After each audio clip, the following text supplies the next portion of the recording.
For those of you who don't know me, my name is Heidi. And if I were to share with you the time that I felt God most powerful, it would probably be during the situation when he was in his accident.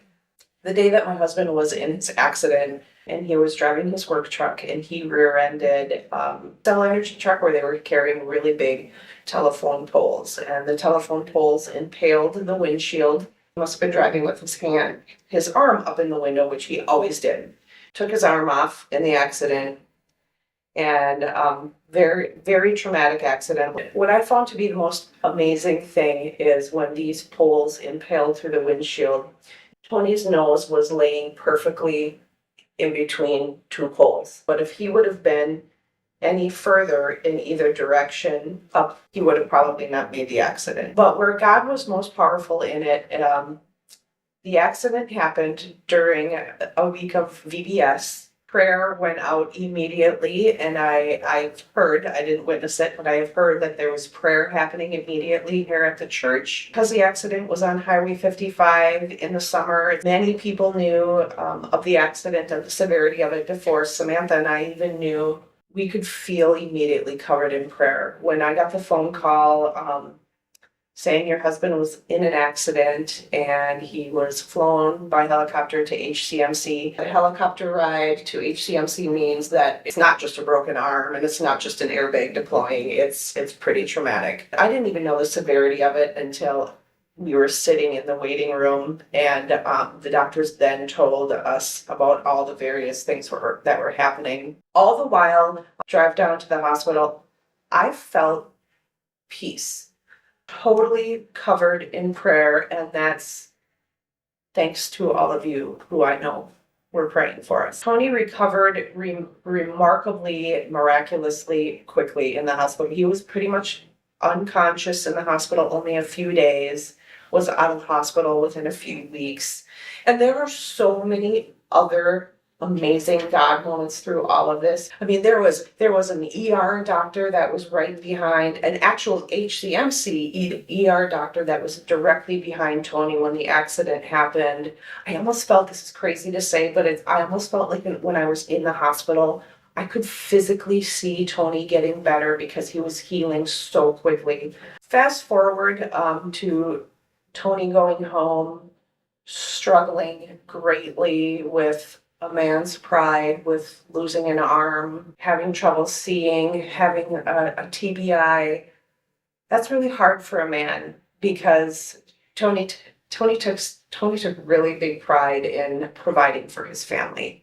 He was a laborer, so he was a very physical man. So not being able to work scared him. But I really think that the biggest issue came into the fact that because Tony's accident was so amazingly covered by prayer, and I really felt the enemy trying to attack us and wanting to take that glory away from God. And we could feel it. We could feel it in the house. I could see it in Tony's spiritual battle. He would have his Bible open, be reading it, sobbing and crying out to God. The next day, him battling his depression. And so when Tony ended up passing away by taking his own life, both Samantha and I, how do I say this without being judged, but Samantha and I both saw it coming, and there was somewhat of a comfort in knowing that Tony was finally in a place where he wasn't fighting every day. I don't let myself really think about the spiritual battle that Tony was going through because that's what causes me agony. But knowing where he's at gives me comfort and gives me peace. But where God works in all of this that I think is so cool is every day I have a choice. I wake up and I can choose to go, woe is me, or I can choose the path of I know God has greater things that can come with this. That's where I choose to go. Suicide has a different type of stigma to its death than other deaths. I'm not saying that Tony's death is sadder than somebody who watched somebody suffer years and years, because grief is grief. You know, there's times where I question, like, oh, was it my fault? could I have done something differently? To try to reach out to others and come alongside them and help walk through that with them as well. Those of you who were at Tony's funeral, first of all, the number of people that were there was amazing, but we're in Pastor Denny's office planning Tony's funeral. You could see both Pastor Denny and Pastor Greg just immediately just kind of like, we know that we need to share Tony's testimony at his funeral. And you know what? It was powerful.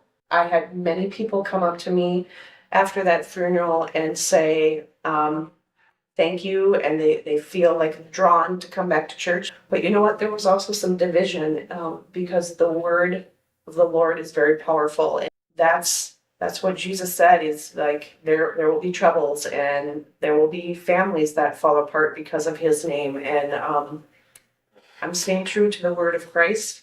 As odd as that sounds, I'm very thankful for everything that I have endured because it has drawn me closer to Christ and it has drawn me more aware of the fact that in this world we will have troubles, and it is in him that we are supposed to find joy, and I'm choosing to find joy in him.